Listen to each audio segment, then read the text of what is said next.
tinfoil hat. Oh, what the fuck are you guys even talking about? Global controls will have to be imposed, and a world governing body will be created to enforce them. Welcome to Tinfoil Hat. We go deep, homeboy. Aaron, open your mind. Drink from the fountain of knowledge. There's lizard people everywhere. That's some interdimensional shit. Wake up, Aaron. This is only the beginning. Dude, you just blew my mind. Are you ready to get your mind blown? Very excited to have our next guest on. He's a writer. He's dabbled in the world of comedy. He's written parodies for David Whitlock and Gaia. I'm very excited to have him on. Please welcome Clif. Hi, how are you, brother? I'm doing fine. No, I haven't written anything for Gaia. You've got that backwards. Well, I got sued by this fellow that is running a blue space chicken cult, and he's in league. Yeah. Okay. So, all right. So I was doing software, running my predictive linguistics. Okay. So for the last 30 years, I ran software and predicted what the future would be, and we're living in it now. I've got all this view on the future and what's happening now. Around 2015, my system, which was based on this software, started getting polluted. And it took me until 2017 to really figure out what was going on and how it had happened. But it happened because of this guy by the name of Corey Good and this other guy by the name of David Wilcock and their producer, Jay Widener, who I happened to have a casual contact with, an acquaintance with prior to that. And they had been running this show on Gaia TV where this guy was claiming to be, Corey Good was claiming to be an actual space or time traveling astronaut who had done battles with reptilians and stuff. And he said all of this stuff. And in the midst of his stories, he stole information out of my linguistic reports that I published every month and a half or so. And he incorporated that into his storyline. It got put out into Hollywood. They picked it up. It fed back into my system because they were one of my sources. Like it was an isolated source. And it started polluting my data.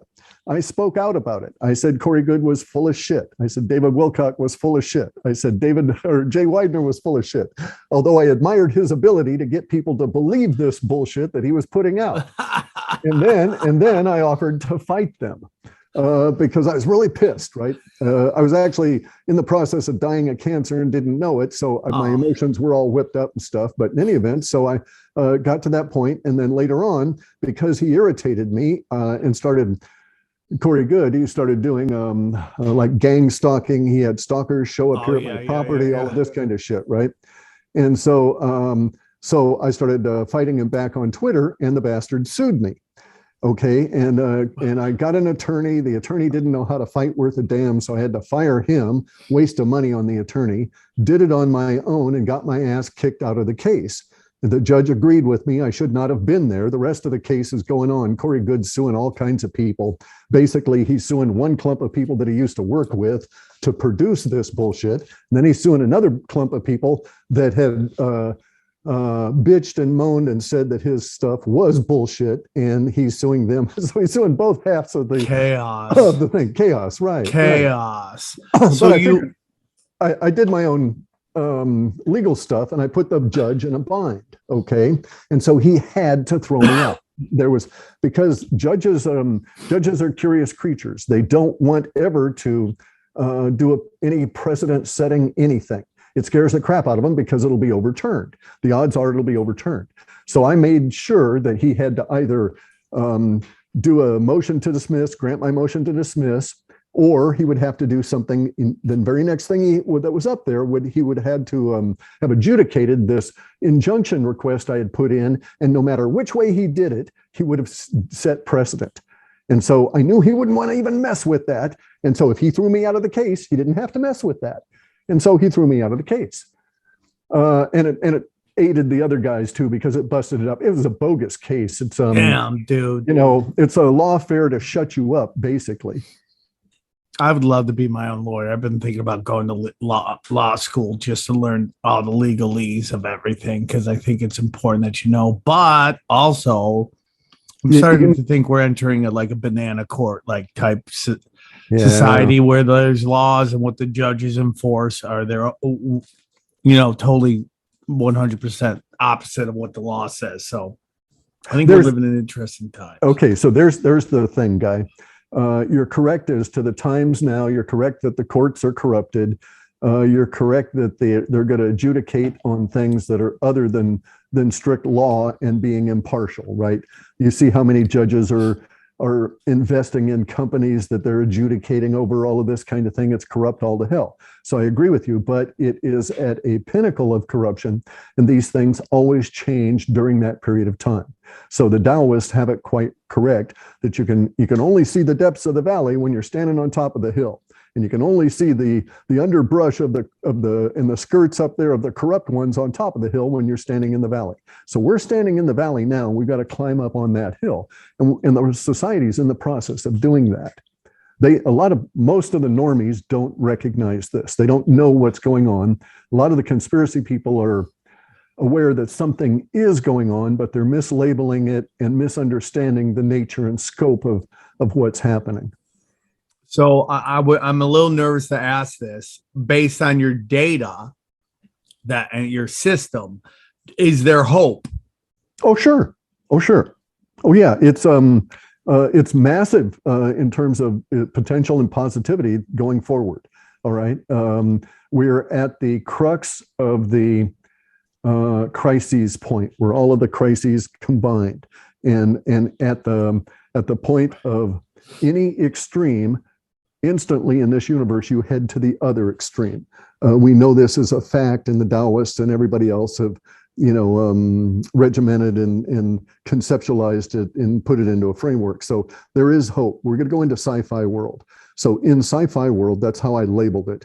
So the word psi is Greek, and we use it in science, and it means knowing.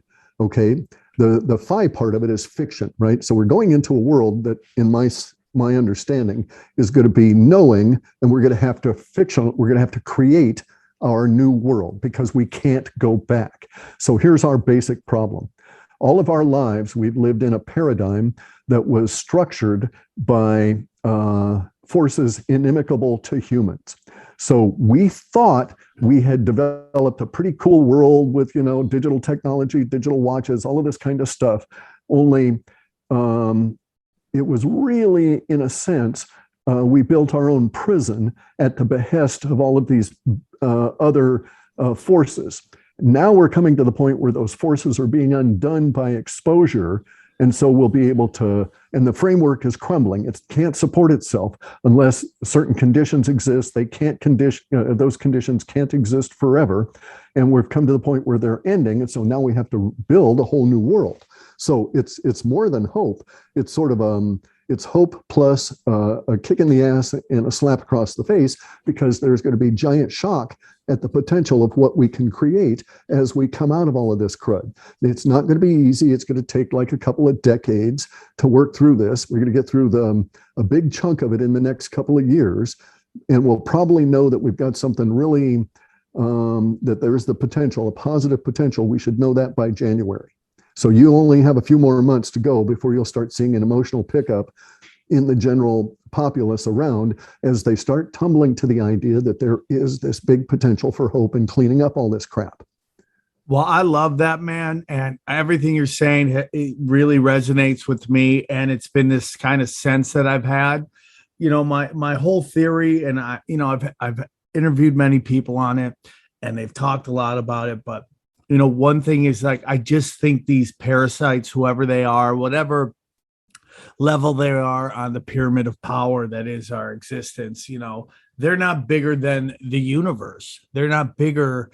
No more like Klaus Schwab, who could be like the head of the head of the head of the thing, is just a speck of crud to the universe. It's the tiniest thing out there and they're not bigger than this giant thing that is very beautiful with all these rules and whoever put together. And he's just a tiny part of that part. He's a particle in the whole thing. And whatever he's trying to do is going against the rules of nature. And something that is the original sin is that man thought that he could rewrite the rules of the universe. And we're starting to see that all right, all over the crash place, and burn, right. And the exposure. And there's a lot of stuff, and I'd love to hear it because, man, this is a wonderful interview.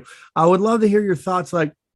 So the whole theory would be, if the internet is exposing all their lies, why don't they just shut down the internet? And then my question is can they? They can't. Are there forces that we do not see that are controlling the internet that won't allow these people who are masters of mankind, but in the the whole picture, they're just specks. Sure. It works on two different levels. Okay, so there's the unseen forces that move humanity one way or another, all this kind of stuff, the universe monkeying with it. But there's the practical part of all of this too. They can shut down the internet, but the instant they shut it down, they actually abdicate control and they destroy their ability to control. Because the only way they can control us is through the little smartphones and the internet, okay? And so there is that. At a social level, that's true. It's also true that they can't shut it down because of the nature of the telcos. Okay, so I worked in the telephone industry. I worked on a bunch of patented software. In fact, I worked on this thing called SS7, Signal Switching System 7. This is what allows the internet to exist. And it was a brilliant piece of work and came along in the 80s. And it's a backbone thing on the telephone industry. But here's something people don't understand. The telephone industry is very tightly regulated by the military. All right, the telephone industry is a very key thing for the military at all levels. So starting all the way from the backbone, the actual trunk lines that AT&T used to own, from that point that they had those cross-continental and then international phone lines, the military owns that. So at any time, they can come on in and flip a couple of switches and take control of this entire system away. They know where all of the major routing points are. I used to have to service these as one of the technicians. And it's all set up to be militarized. So it's already bunkerized, so to speak. There's no one there, but they can at any time put personnel there to guard it. So so there are people in control of the internet in a way that the powers that be, the globalists, while they're aware of it, they're not necessarily cognizant that it can be used against them this way. And so, so in my opinion, ownership, okay, so this is going to sound goofy, but I think let's not use ownership, let's use control. Control of Facebook changed this past Monday. Oh, okay. Now, you got my ears. Please tell me what you're thinking. I love this. Okay, so here's the thing. So there's these things called ISP. Okay, that's an internet service provider. There's bunches of these guys. They run this thing that is called asynchronous networks, the AS networks. And so each of the ISPs is basically running their own little internet.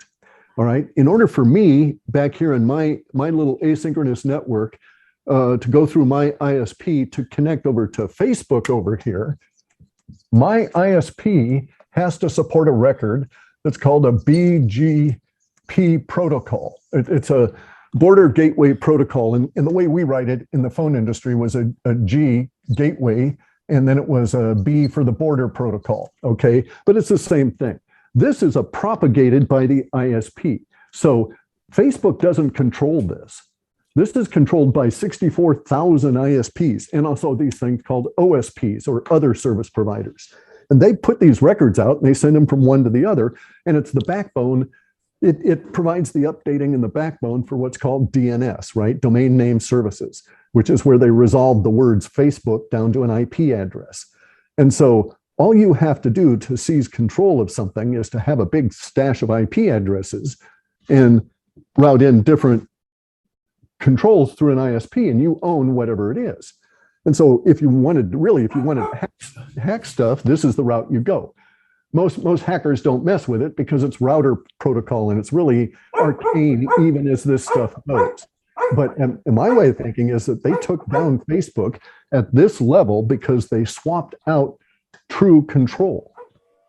And there is an argument for that. I mean, obviously, or evidence to that from someone like me who isn't familiar with a lot of stuff you're talking about, but has, based on what you're talking about, has an understanding. And that is that, you know, at one point, Facebook, the address wasn't even available anymore. Like, if people were putting it in to see if it was even a verified address, and it was gone, and then it came back again. So that would fit into exactly what you're talking about. Guys, I want to tell you about our friends at Talkspace. Guys, Talkspace, they're one of the leaders in this new form of therapy, guys. Mental health is super important, and a lot of people are kind of scared to get involved with it, you know, and your mental health is very important. And meeting with a therapist to work on your mental health is just as helpful as meeting with a personal trainer to work out on your physical health, okay?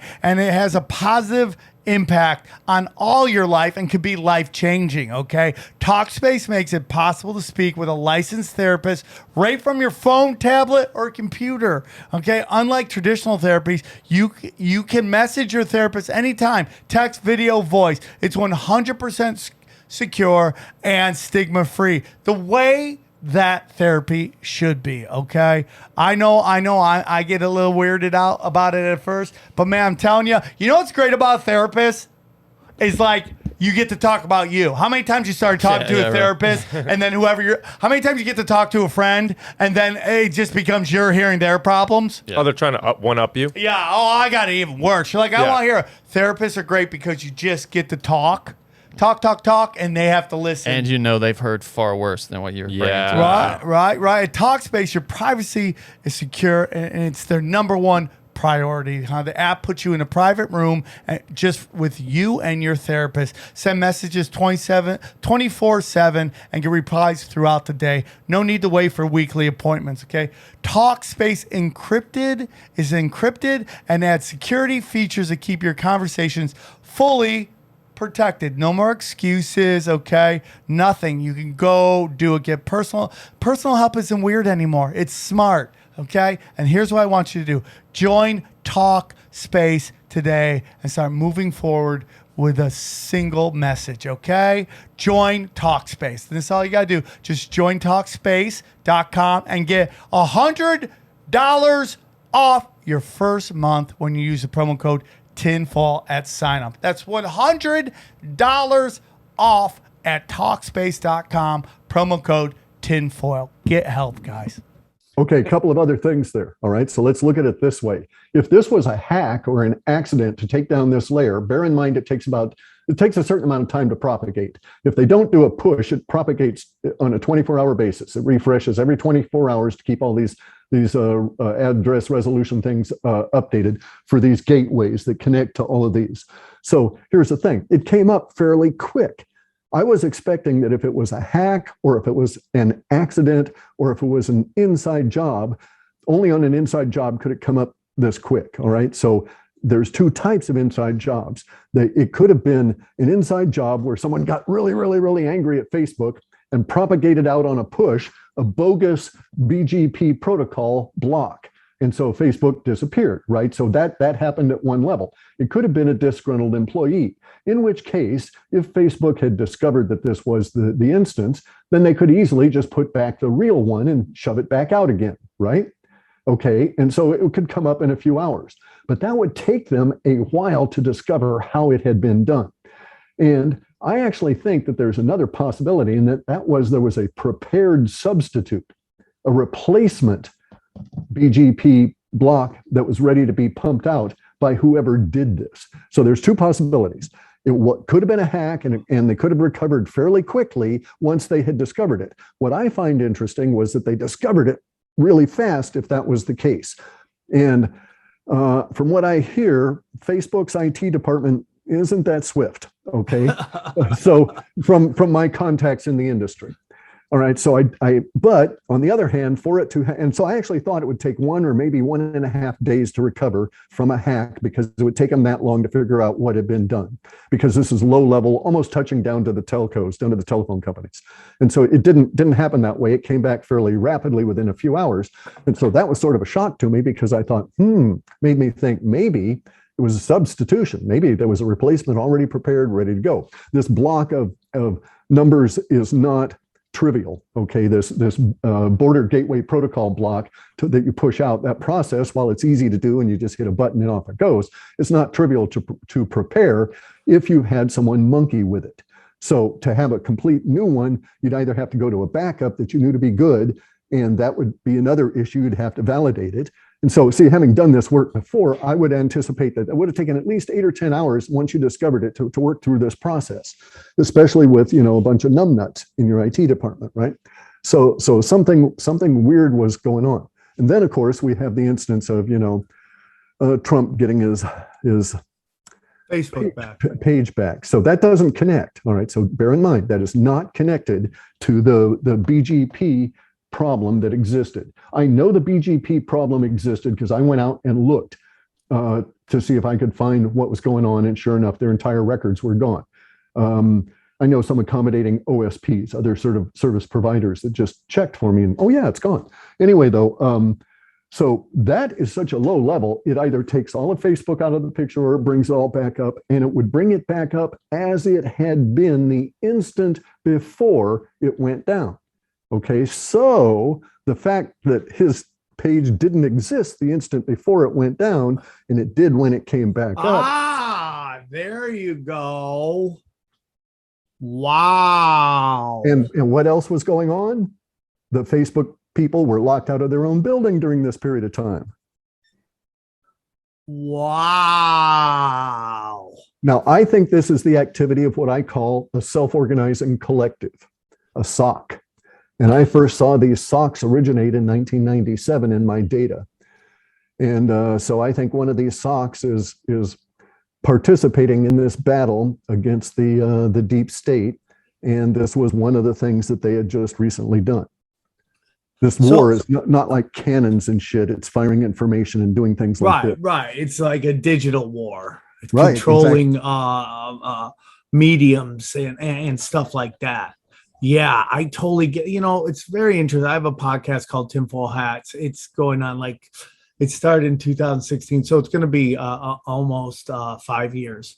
And one of the original episodes we did was with a gentleman, Duncan Trussell, long before. And he was talking about how there was this group of people that were working for the light, to battle these dark forces. And, later on, Q comes and everybody buys into that. And then when nothing happens, everyone's what? Oh, this is the thing about Q. Okay. All right. So you have to understand that my work involved time. All right. I invented this system that I called predictive linguistics, which was the ability to suss out the changes in emotion which precede the changes in behavior that are leaked out by our language ahead of the events occurring. Okay, so I made predictions in 2001 that are coming true now. Okay, so we had a 20-year delta on that. And I actually even went further because my first run was 1997. So we're looking at 23 years there. All right, so I know time in that kind of a thing. So Q was never, ever, ever intended to do anything other than it did. They knew that a number of people would be disappointed and crashed emotionally. That was one of the effects that they wanted to occur. They knew it had to happen, even though it was basically harsh. Okay, it's done on the same reason that you haul people in for 8 weeks or 12 weeks of basic training and basically shock the crap out of them in order to get used to the thinking and things of a military mindset. So that was done very strategically, but that was a side effect. That was a side effect. That was one of the things they intended to have happen. Q is riddled with temporal markers. and they tell you in there that there are temporal markers that they're placing there, but they're not going to lay it out for you because they're in the midst of this war, and they're not telling the other side that none of this was intended to happen in 2018. None of it was intended to happen 17, 18, 19, 20. It was intended to happen 20, 21, 22, 23. Okay, there was a 4-year delta shift there. It was intended to do this for a number of reasons, one of which was to cause this emotional crash into everybody that was following it so that they'll wake up out of the follower mindset. Because what Q did was to take them from their original follower mindset of the powers that be and shift them over into an alternative view. But now it had to wake them up in a form of initiation, crash their mind so that they would be free thinking. This is why I call 2022 the year of initiation, because we're all going through initiation, and initiation is not fun. All right. So the Q people knew all of this stuff was coming, and they constructed this in an amazingly intricate and delicate fashion across a number of years to provide us with temporal clues if you knew how to read the material. That's why when my data first started saying there was somebody coming, started showing me this in about 2004, 2005, got into the reports in maybe 2015 or 16 or something, where I was talking about this poet of the revolution. And the poet was going to speak in a very unusual kind of a verbiage, and was going to lead us all into basically the revolution itself, and was going to be this major impact. Along comes Q. Q is global. All of these things are not specifically oriented to the United States, even though they are instantly, in that instant, specifically oriented to the United States. This is a global war that's going on. So we're going to see all of this stuff out of Q in these coming months and days. There's a 4-year delta. If you wanted to see what's going to happen in October, you can go back and look at Q posts from October of the first year, 2017, and then look at the Octobers. Go and look at all the October posts, because those relate to this October and next October. Oh my God. Dude, I know so many people are going to love to hear that. It is just very interesting. There are things I would see where it's like, okay, that makes sense. That was predictable. I also think there's a little bit of what they call sigil magic going on with this. Hold on one second. Sorry about this. That's right. I don't mind the puppy.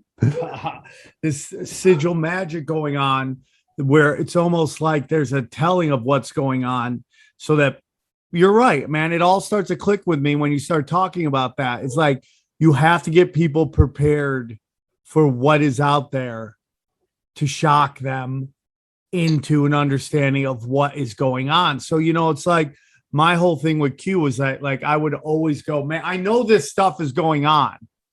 Q is for a lot of other people to hear that. I understood it's going on, but I do see that so many people woke up with Q, and you bring up a lot of stuff like to understand this initiation. There's so much that went on with Q that I talk about, and I still to this day say it all the time. Like, say whatever you want about these people that were into Q. They did the one thing that spiritually I think is the most powerful thing you could do, which is pull your time, your money, and your energy out of this system that is corrupt. It's, it's like, get out of the dying system, build your own system. And that is what I've seen happen. More people have moved from the city to farms, growing their own food, living their own thing, getting back to families. This is all what you've just described to me. This initiation is going on, this change, this exposing of cultural Marxism and all this stuff, this silent war that's been being raged here in the United States against the people. All around the planet, man. Not just here. I mean, it's in Sweden, Finland, Australia, New Zealand. I'm going to be talking with Vinny Eastwood here later today, or maybe next week. But he's just been released from his house confinement. What was his crime? Saying, "Hey, this is a bunch of bullshit," and that was it. And so, yeah, it's come to that now where we're at the point of the collapse of the old system in all different kinds of ways. So the petrodollar empire has died. The just-in-time supply system that was invented in the 50s and perfected in the 60s has died. It won't be coming back. Any number of things have collapsed. The monetary financial system has collapsed. We just don't feel the effects of it because it's all so huge. And so we'll take months to understand that this collapse has happened and to start feeling the effects on us. But right now we're living in the equivalent of a global Venezuela, right? So we're going to have massive prices shooting up in cryptos, gold, silver, tires for your vehicles, filters for your cars are going to become, trade goods. People that were smart enough to stash liquor and coffee and all, especially coffee and chocolate, are going to have items to trade and this sort of thing. It's going to go on for a number of years as we work out of this. The SOC is engineering, the Self-Organizing Collective is engineering things in an unseen fashion at the moment, but it will soon be very, very, very visible. And this will include military action here in the United States, military action on the North American continent. Okay, not excluding Canada, not excluding Alaska, and also in the United States, not excluding Hawaii, and maybe not even excluding Mexico. It may involve Mexico. It's going to be that weird. It's going to be a really strange period of time. Well, they've basically set it all up. So in my way of thinking, there's this non-human agent, okay? And I call it the bug, all right? Because I took a lot of psychedelics and I would go to this place called hyperspace, all right? And in the hyperspace, the very first time I popped in there, I met an incredible being that was capable of controlling hyperspace and make it look very much like this reality we have here, floors and walls and that kind of stuff. And hyperspace is not like that. And I did not appreciate at that initial contact how powerful this being was, because when he threw me out of his space. I was an irritant. I shouldn't have been in there. I was a cockroach. He was a bug, but I was a cockroach, basically, right? And he throws me out of his space. I'm really stoned at that point on mescaline, and I say, okay, I'm not having this shit. And so I went back there and popped back in again deliberately. And I didn't know I could do that, and it shocked him. And he threw me out again. And at that point, I left because I didn't get thrown back to my body. I got thrown back into the rest of hyperspace, and I discovered how cool it was. But what shocked me now, all these years later, was that being was so powerful that it could push out all of the, mentally, it could push out all of the distractions of regular hyperspace to create this space that I thought of as a laboratory. And if you've ever taken anything and gotten to hyperspace, it is the most bizarre place in any reality. It is more real than anything here, but all of the molecules of the air sit there and shimmer and talk to you and praise you. And the grass tries to caress your feet, and there's time talking to you as it flows in the stream by you. So everything is just incredibly active and so on. So these beings, these bugs that I call them, the mantid, really it looked more like an ant.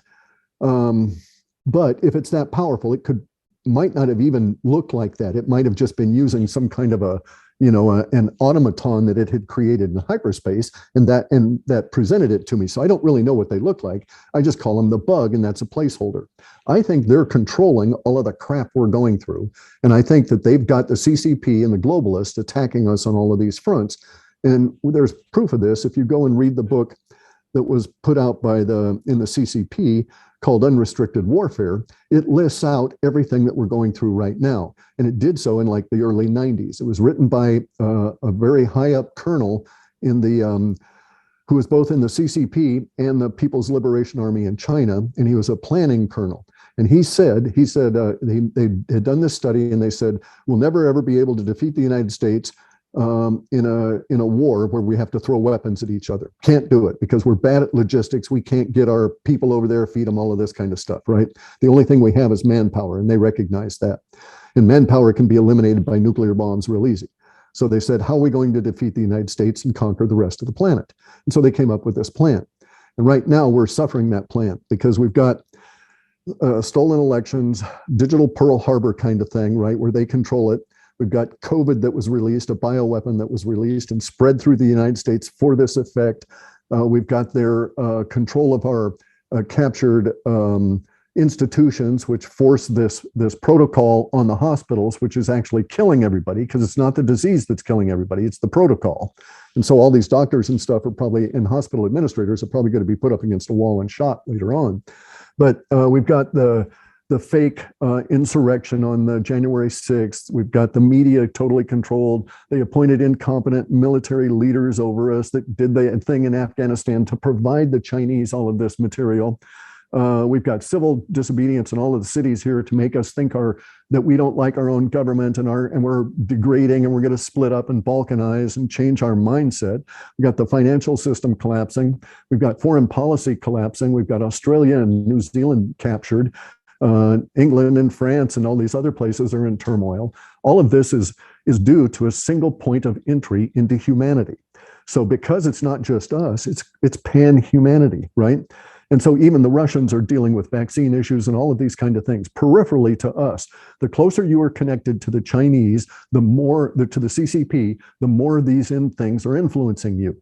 So I put the bug's influence right back to the CCP and the globalists because they're intimately tied. This small group of 13 families, 300 extended primary members going out to about 3,000 members, and then all of their millions of followers or minions are allied with the CCP, and they're controlling all of the shit we're going through now. They're pumping in people from the borders. They're having other countries empty their prisons and put them on airplanes and ship them over to the borders to come on in. And all of this stuff all this turmoil is going on, and it is not an organic situation. All right, this was engineered by what I call the bug. And it doesn't matter what the bug is, it is not human. It is this top-down power thing, and humans do not organize that way natively. So we're at this point where universe has said, okay, let's fight.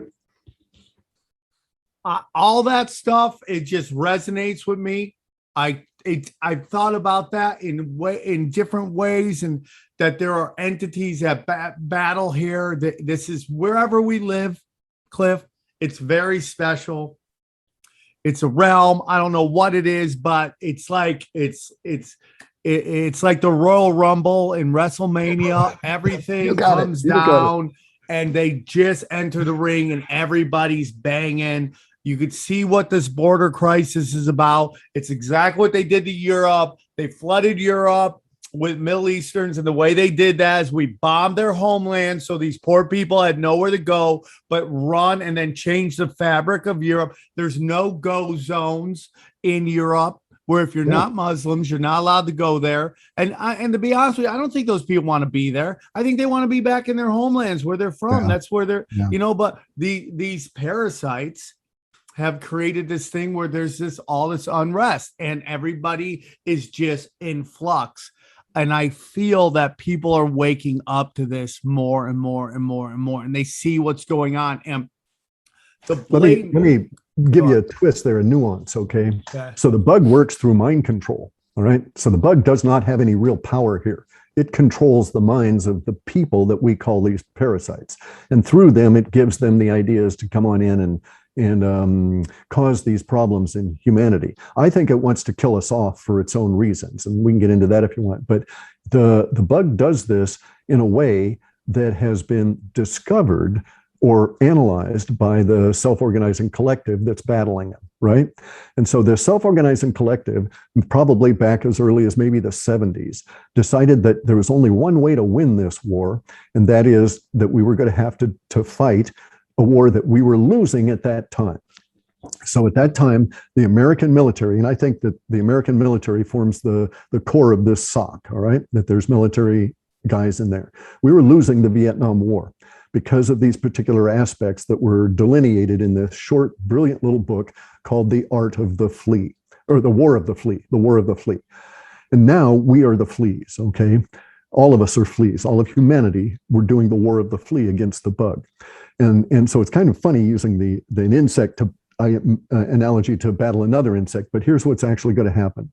They knew, the SOC knew, that the mind control was working on all of us, normies and awakened people as well, because the mind control is very, very, very, very deep and very, very, very subtle. And so they decided that certain things had to happen. One of these things that had to happen was this shock or series of shocks.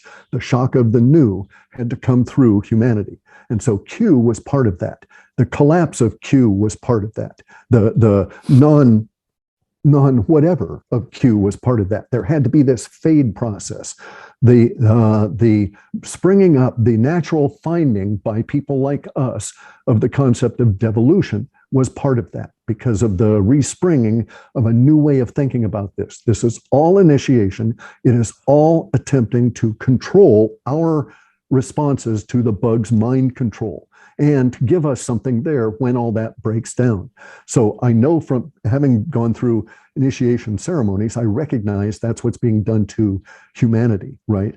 And I know we're going through this now. So the nuances of what you're saying are you're quite correct, but they're engineering all of this mind control and trying to engineer the normies out of the mind control of the bug.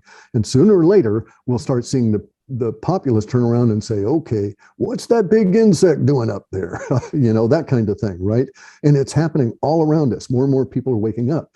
The bug needed its level of control, its mental control structures, the way it does it, rely on the internet and all of this kind of stuff, but the very tools it's using are going to be its own undoing. And the SOC is using a lot of that judo kind of thing back on it. And that's what we're seeing, is sort of like a giant social engineering jujitsu match here.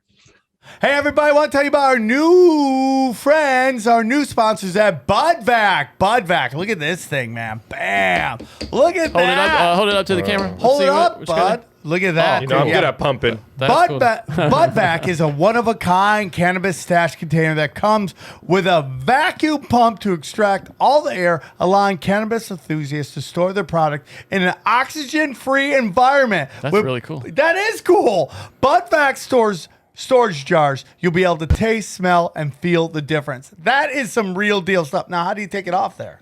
You just press this little valve, and then it releases the air, and it opens it up. Bam! Look at that. Budvac storage jars are the only all-glass vacuum containers on the market. They do not retain odor, nor do they leach BPA like the plastic competition, okay? Budvac jars preserve volatile terpenes and cannabinoids by removing all oxygen within the container. Remember, oxygen causes oxidation, okay, which is the root of terpene and cannabinoid degradation.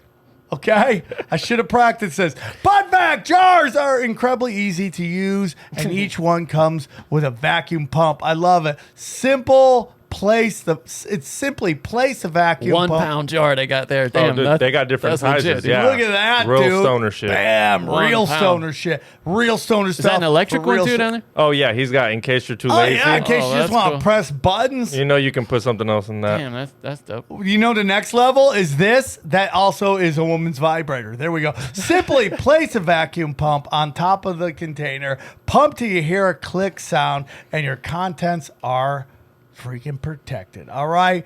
XG knows him. He's a fan of Tinfoil Hat. He's part of the swarm, and therefore we wanted to work with him to get his product out. And anytime we help the swarm, we're going to help him. And this is what we're going to do, dude. Okay? This is what we're going to do. You want to keep your weed sweet? You want storage right? You don't want oxidation and Degradation. Okay? Go to budvac.com and use the promo code TFH at checkout for 10% discount. Okay, that's budvac.com. Use the promo code TFH. Get it, man. I want you to send me some videos. Watch you guys doing some pumping and some pulling and some rocking and some sealing. Send us some videos of you. Look at that, dude. Look at that. Yeah. Budvac.com, promo code TinfoilH. Save your weed, make it rock for as long as possible, because you're gonna need weed during the zombie apocalypse. Big time. Is the bug now China was a poor country getting its ass kicked forever, and then you have this whole movement to install Mao. None of that's true. Okay, no. Chiang Kai-shek and the capitalist rise pre-communist takeover was China was on its way to becoming an industrial powerhouse, and the globalists did not want that. They installed Mao to destroy China. And when China started re-emerging, they had Mao do the Cultural Revolution. We think of it in the West, he did it to retain his own power, but no, he did it to kick China back, to the point where it would be susceptible to the globalist takeover when Bush went over in the 70s, right? It wasn't that Reagan and Nixon opened up the CCP. It was that the Bush people went on over. So Bush, after Nixon does the nominal "Hi, how are you" kind of a thing, the Bush family goes over, right? Within that 1 week, there were 700 factory contracts signed.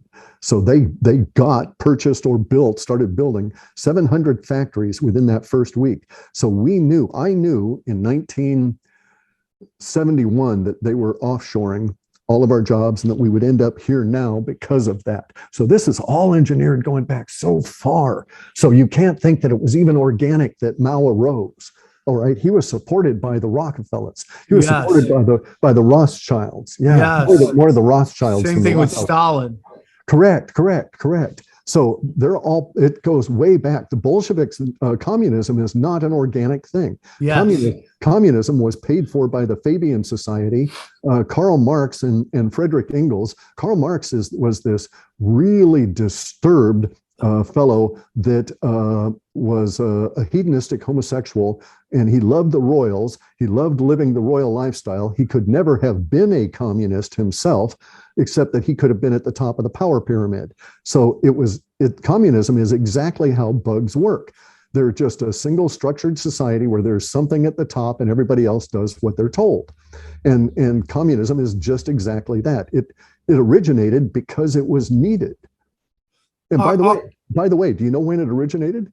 When? In the 1800s. And it was coincident with our Civil War.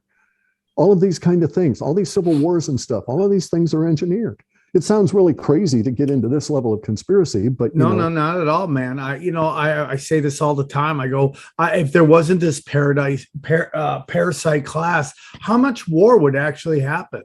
Yeah. How many like cultural movements are organic? I don't see it. I mean, you look at, now you're starting to see, across the world, people marching against this stuff, but it's taken 2.5 years. When you have this thing with George Floyd, it ignites, and now there's riots everywhere, and you're like, that's not natural. Right. That's well, the BLM is they were funded by the CCP. And the CCP pays every one of our Supreme Court judges millions of dollars to come over to China and give 2 lectures a year as a visiting professor of law. Now that's a bribe, so 100%. This whole thing is structured all the way through. So yeah, it took us a long time, but here's the thing. Against the bug, it is the long time, slow going, incredibly slow moving, 4th generation warfare that wins. All right. It is not any other thing, because the bug wants us to default to fighting each other in fierce battles. From my viewpoint, from my weird, strange, woo-woo viewpoint here, the bug wants to eliminate a lot of us because we're too psychic, because we leak out mental activity too much, and we're disturbing to its intentions, its experiments, or whatever the hell it's doing. We irritate it, and there's too many of us, and it wants to get rid of us. That's why we have a depopulation agenda, right? Like, what human really wants to go in and depopulate humanity? And here we have globalists that's their wet dream, to kill 13 out of 14 people, and they're on their way to doing it. Unbelievable. And he does speeches on it, and then the fact checkers that he basically, it's come out that the Anna something foundation has funded all of these fact checkers, and you see who funded that whatever Anna something foundation is. Bill and Melinda Gates founded all the fact checkers. It is so insane how deep and intricate this war that they're doing has been done, and it's taken over time. They've been very, very, very slow. That's the thing, though. Look, they had to move fast. That's why we're seeing it now. That's why the normies are waking up. Now, I put it down to these strange energies from space, all right, that the sun is hauling us into this new area of space, which is, we're in an electric universe, and most people don't understand that as our sun, that we're in a spiral. We're like, the sun is pulling a bunch of it's a comet pulling a bunch of debris. Our planet is some of the debris that it's pulling, all of the planets, right? And as it goes from one area of space to another, it passes through these electrical bands. And as we go from one electrical band, a level of one potential to another potential, our electrical state changes throughout our solar system and shit happens. And we get more energies of different kinds coming in. So we've got UVC hitting which is a different type of UV light, hitting the actual surface of the Earth now. Prior to, I want to say 2002. So most of my life, that had never, ever happened. And so we know that there's increasing effects of new energies and stuff. And in this electric universe, things change. Universe, I think, uses these plasma bands, these electrical bands, to cause things to change at a potential level. And we've gone through that. And so that's what I think is also contributing to this awakening process. Now, the problem is, think of all the poor normies, sitting there watching their news or whatever, right? Going to McDonald's and stuff, having to absorb all of this kind of information just to get some idea of what's going to happen next year, right? I mean, it's going to be amazing to watch them. I don't. Some of them, I think their heads are going to explode trying to absorb all of this stuff, because everywhere you go, you think you've got it. Okay, I've discovered it all. And then it's like, oh no, there's that other layer. I got to think about that now. It's deeper even. So. Well, it's very interesting because, this has been this very meticulous, like slow, like build. And then it's been like, go, and that go was very quick, man, very quick. And I think they overplayed their hand with this booster shot, and you start seeing people going, hey, man, what in the history have we ever had to do booster shots and stuff like that? Something's going on. You hear people waking up more and more and more and more. And I think people are, basically the brand of Bill Gates is done. That they've tried to take him away for a little while. He seems to have an ego and want to get back in front of the limelight. Dr. Fauci's brand is kind of, no, you don't think so? No, I don't think he's his own master. Okay, so they had him get divorced, all right? I'm certain that his wife was really freaked out by, I'm not certain. I think maybe she might have been freaked out by his extracurricular activities, but I don't think that was the issue of what was going on. That was engineered. Whoever Bill Gates controls him has him get divorced. And he did not want to do that interview.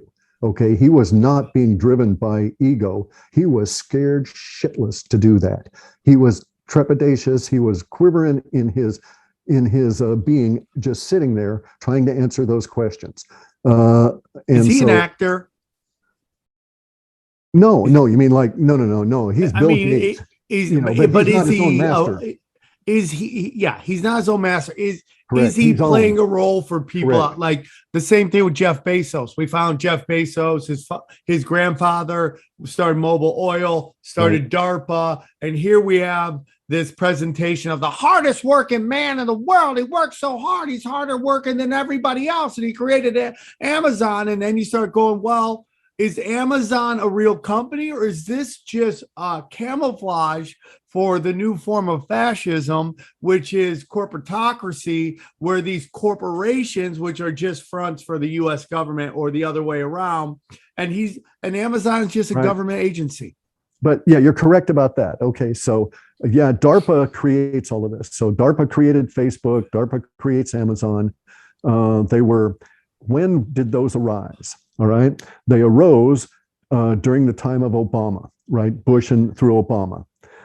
So Amazon was in the Bush period, and then we come into Obama and Facebook for solidifying. These were given to those individuals. So Bezos didn't invent this. He was placed at this. Same thing with Zuckerberg. I actually think that both of those have been taken away from those individuals. I think Amazon is not under the control of Bezos any longer. He stepped down. Yeah, but the reason he stepped out and who took over the control of the board of directors is very key, right? Because it's a retired military fellow.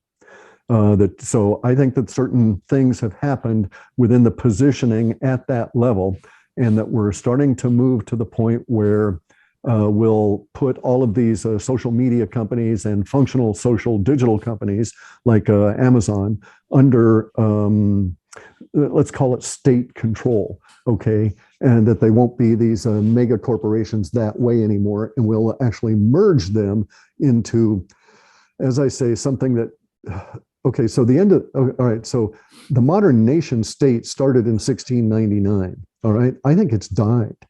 I think we've actually seen a slow death, and now we're coming back to discover that the modern nation state has died because we no longer have nation state wars. So we won't be having a war between the United States and China. There may be flare-ups, there may be skirmishes over this period of time, these next 18 years, but we won't be having those kind of wars because we're in the Fourth World War now, and that's going to finish it all. All right. The Third World War was when was Charlie's War, where they took and they destroyed the ruble and collapsed the Soviet Union.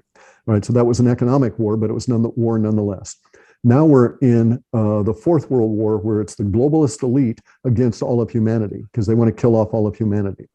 Now we're going to fight back. They're going to lose because humanity is so big and powerful in the sense we got a lot of smart thinkers and stuff, right? And the power elite are very small in number, and they're clever in some things, but they're really stupid in others. Yeah, I totally agree on that. And they're going down on this one. It'll take us a while to get rid of them.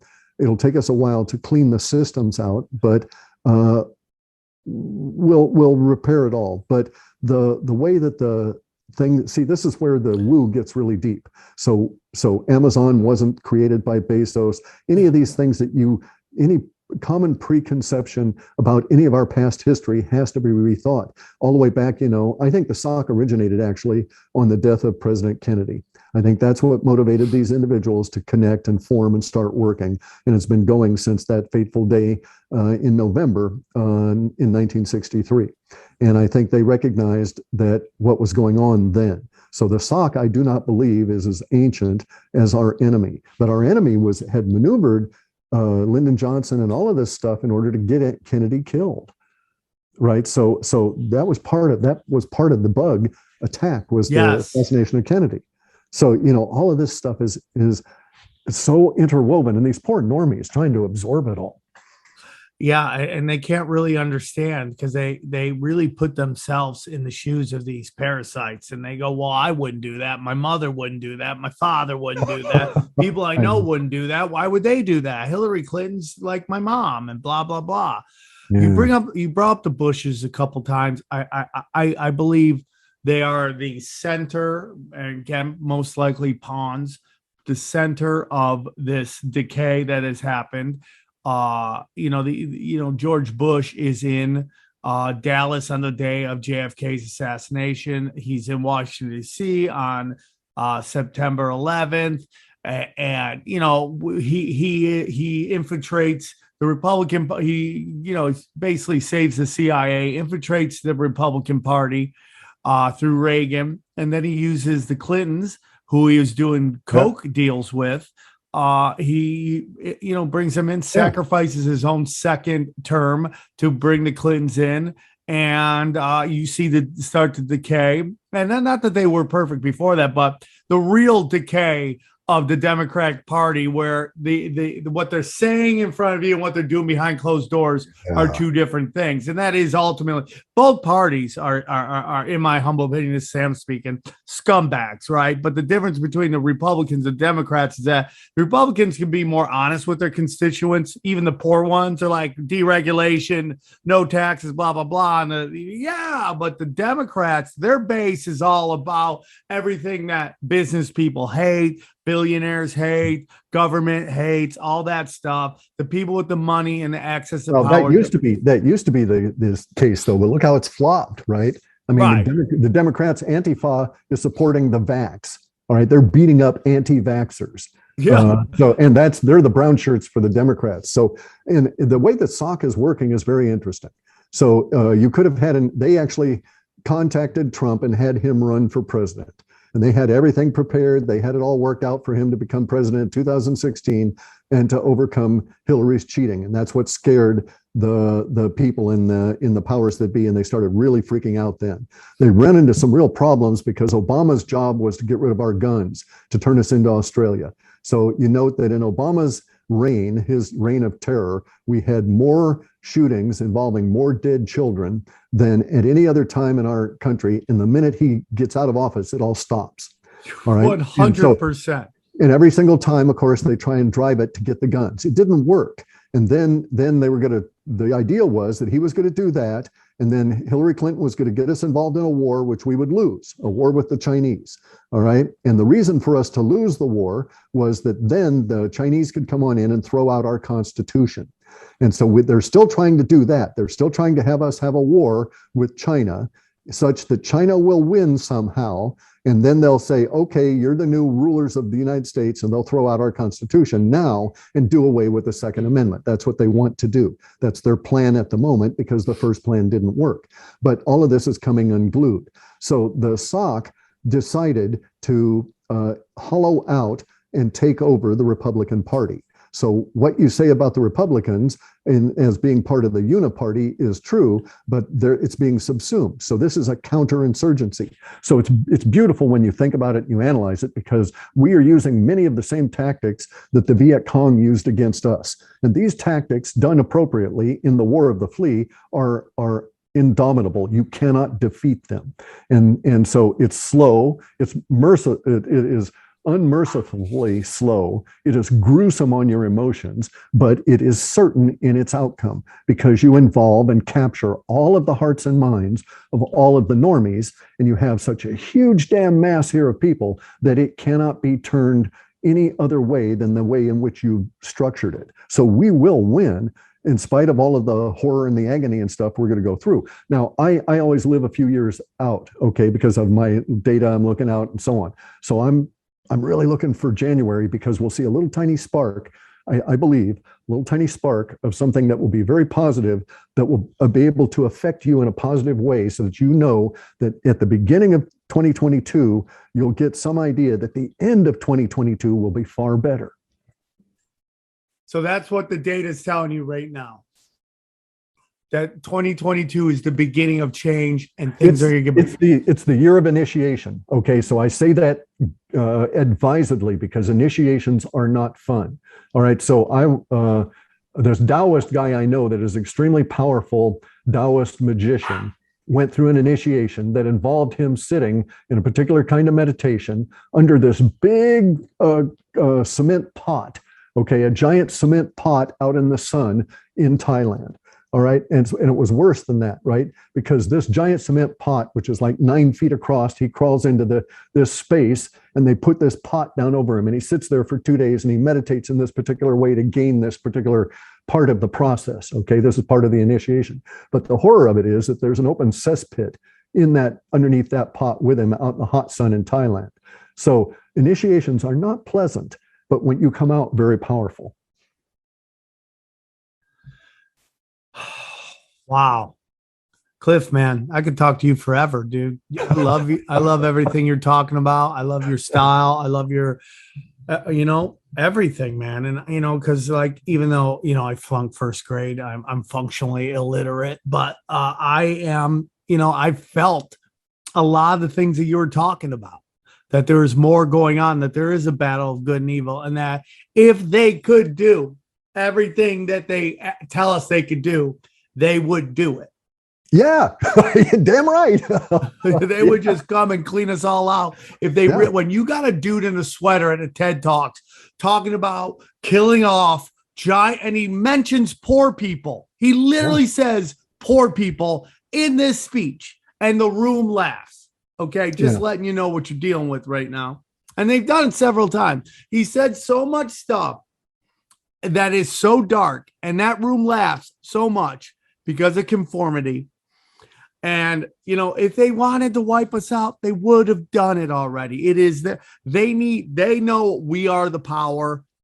That's why they got false flag everything, propagandize everything. If they had any power, they would come and drop the hammer of the gods on us, or the hammer of the bug on us, and just take us out. Yeah, and they don't see it happening. All they have is words and the ability to trick us. So Sun Tzu is correct. All war is deception, right? So they deceive us everywhere. So there's this guy called Sadhguru. Okay, Sadhguru is this fellow in India. It's a title. It's not his name. He had an enlightenment experience. I know this to be factual. He's a very good man. I know this to be factual, but he's also been co-opted. He's subsumed. He leads tens of millions of people in India, and they've got him on this idea that we have to reduce population. Now, this guy is a moral fellow. He is not into the Depop, right? But even he thinks that poverty is in of itself something that we can eliminate. And this I find shocking because this is a man who's been steeped all of his life in karma. All right. So there's something that's a truism. We must always have poverty.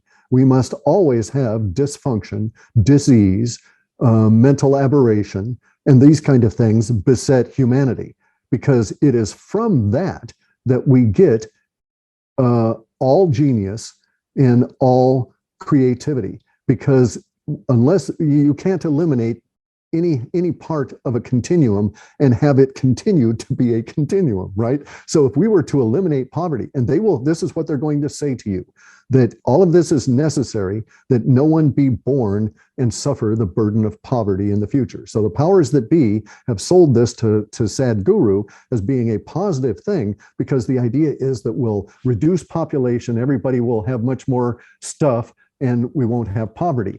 Xi Jinping in China, Xi is saying that same thing at the beginning of COVID. He made this speech in Hubei province before COVID became official. It was like in September of 2019. He made a speech in which he said an event is going to occur, and after that event, the Chinese people will be ever so much more wealthy.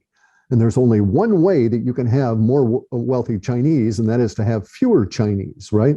And so they're all onto this population thing where they're going to sell you the idea that we're reducing the burden of poverty on future humans by our glorious act of killing people now. And I swear to you, that's going to be their approach. They have no power. They can't do it. We can only do it to ourselves. If we can wake up all of the normies, the faster we wake them up, that's why I'm doing all these interviews and stuff. People will hear this, they'll discard it, and then maybe they'll hear it 2 or 3 different times or hear other parts of it, and they'll start thinking, maybe there's something there, right? 100%, man.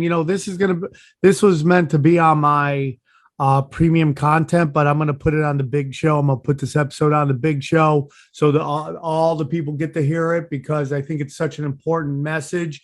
And, I just want to say this: poverty, right? Hard times make hard men. Hard men make good times. Good times make soft men, right? And that's where it goes. You need hard times. I wish everybody 1,000 failures before they get their chance at success, because you need the tools and the drive to overcome that moment of like, this is your time to shine. This is your moment. You step into it and you've put in your time, your effort, and you have the drive to succeed. Those who don't fail miserably. Yeah. Hardship teaches wisdom. Hardship teaches wisdom. Clif, it was an honor to talk to you, brother. An honor, man. I really enjoyed it. It makes me feel amazing knowing that there's people like you out there that are super smart enough to break down things. And thank you for doing the show, man. And I would like to get you again on the show later down the line, whenever you want to come on and talk on the big show. So I'm going to put this out on premium content, but I'm also going to put it out on the big show so everybody can enjoy our conversation, because I think it was extremely important. So thank you, Clif. Thank you. Where can they find you? Is there also, I put stuff out on BitChute. I've got a channel out there, Clif, CLIF _ HIGH. So I just put it out on BitChute, and I'm on Twitter under the same handle. If you could send me any links in the email that you got for this thing, I will put it in this. So, and hopefully we'll send you a lot of love, and the swarm will find you. I appreciate you, Clif. I want you to have a great week and a great weekend. We go deep, homeboy. Aaron, open your mind. Drink from the fountain of knowledge. There's lizard people everywhere. That's some interdimensional shit. Wake up, Aaron. This is only the beginning. Dude, you just blew my mind. Tinfoil hack.